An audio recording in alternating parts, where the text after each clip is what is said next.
James Carville calls for complete audit of Kamala campaign after almost unfathomable damage done to Dems. I mean, she lost almost $1.5 billion and is $20 million in debt. This woke identity politics they've been pushing over the years has started eating its own. It's totally unpopular, and they don't know what to do. And James Carville is super duper upset about it.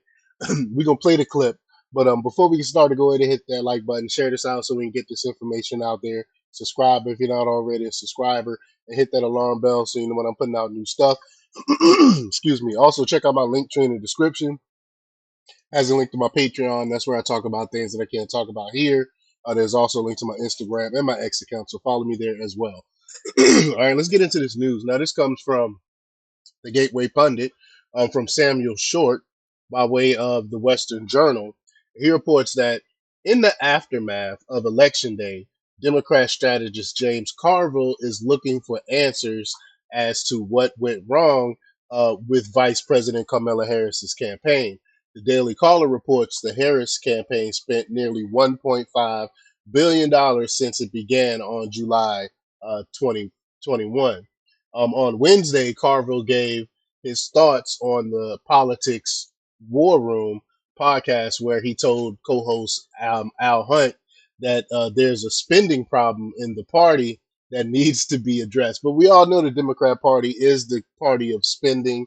They don't care about anything, balancing budgets or anything like that. They are going to spend, spend, spend. And so I mean, this is nothing new.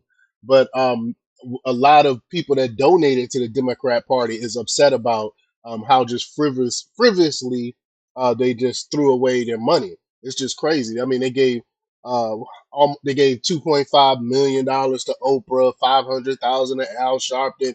They just handing out bags. It's crazy. So let's hear what James Carville had to say about it. Here we go. We'll get into this during the conversation, but the resistance is going to have trouble raising money. These fundraisers are burnt. They're really pissed now. And the damage that the 2024 campaign has done, the damage that this decade has done to the Democratic brand is almost unfathomable. Almost unfathomable. Boy, I hope those funders wise up, because they're going to get hurt too. But talk about the damage the 24 campaign did, and I think you're not. I think you place some of that blame on the Harris High Command. First of all, remember I love that scene in the movie The Graduate where he says, Benjamin, come, one word, son, one word, plastics. Right. You know, Right. one word, audit. So I have people that are contacting me to run for DNC chair. Promise you I'm not going to get in the middle of that. But anybody, and I don't have a vote or I don't have an opinion, no one cares, but I would say the policy number one is we're going to audit everything. We're going to audit the campaign. We're going to audit Future Forward. We're going to audit the DNC. So people will. Wow, if they do that, is he gonna find so much fraud, so much waste? It's crazy. I don't think that would ever happen. No one will ever audit the DNC. I don't see it happening. To know, but I'm telling you, without complete transparency, the campaign we think raised $1.5 billion. Okay, we know that Future Forward last we saw was 900 million, so we can assume that they got to $1 billion before election. That's $2.5 billion. Do you have any idea where that money went? Does anybody have any idea where that money went? No. I mean, I have some places I started looking. All right, and it's all Albert. I promise you this: the amount of money and the amount of lobbyists that were involved in this campaign is staggering. It's Well, staggering. talk more about that, James, because if that's I mean, Okay, that's not what the Democrats are supposed to be. so we I got know where he's getting at, but I told y'all years ago the Democrat Party has ceased to be the party of the people. It is the party of the elites. It's the party of the billionaires. Everything that they pretend that they're against is the actual Democrat Party. we had this discussion that we thought when Harris was asked the money question, would you have done anything different than Biden? I think you did too, but I'll let you speak for yourself. Now she just froze. She just, I want to be loyal to Biden. I just can't bring myself to criticize him, Right. which was a very bad answer, but understandably human answer. So then, sorry, Stephanie Cutter, and she goes on Pod Save America. No, that was by design. The reason she gave didn't even make any sense. Right? All right, so Stephanie Cutter owns a firm called Precision Strategies, who Jen O'Malley Dillon used to work for. That much we know. All right. Mm, And we think we know that they got a lot of the buy. I don't kickback. know. But there has to be an audit. And one of the really ironclad rules, I think, for Democratic politics is if you're a lobbyist, you can't work on a campaign.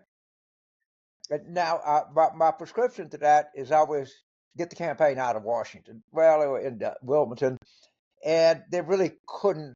A lot of this goes back to one central character, and that's Joe Biden. Yes. I'm sorry, he stands over this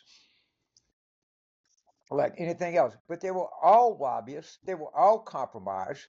I They agree. all had different things they were trying to do, and and they made some poor decisions, and so now we said, well, the governments all over the world fell because of inflation, and they were going to. It's what I call political Presbyterianism. That the whole election was preordained.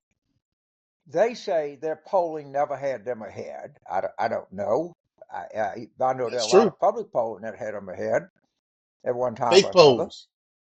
And I don't think it was ordained. I think as long as the strategy was that you were going to get more of the same and nothing new, it probably was ordained. But there was nothing to say that we had to run on totally on what Biden did in Biden's record. We had plenty of chances to differentiate ourselves, and we chose not. But there you have it. I'm not gonna play the rest of it. I'll leave a link in the description if y'all want to watch the rest of that.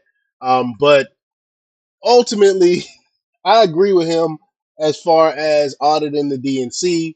It's like I said, it's never gonna happen. It's never gonna happen.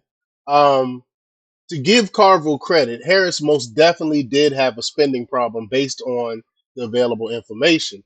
The campaign found itself $20 million in debt after the fact, with purchases like $5,000 on nails. Are you kidding me?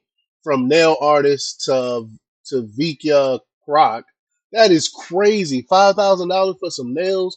If Carville seems angry and disappointed now, an audit probably won't help, as more idiotic purchases would surely come to light, right?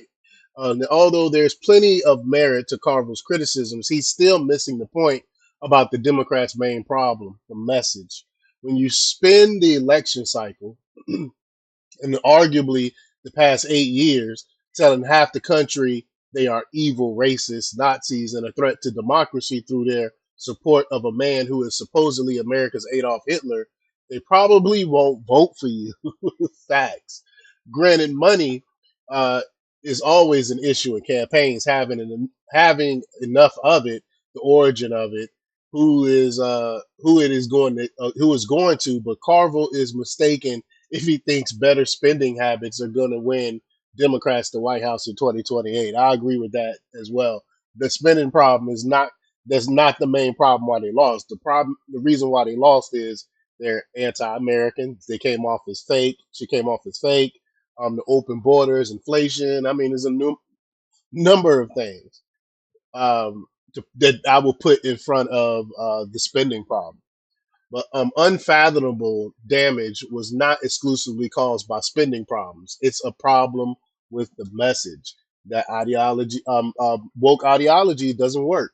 According to Newsweek, Harris underperformed with black voters, Hispanic voters, and young voters compared to President Joe Biden in 2020.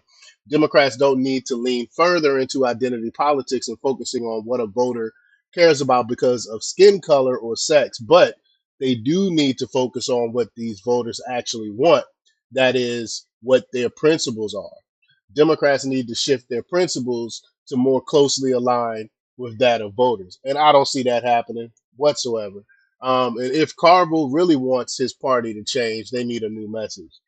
Um, and again, I think they're going to keep doubling down, tripling down on this identity politics thing. I don't see it going away. It's a cancer in the Democrat Party. But y'all let me know what y'all think about this. Leave your comments down below. Like, share, and subscribe. And check out jjthepsychotherapist.com for the latest in news. Until next time, peace.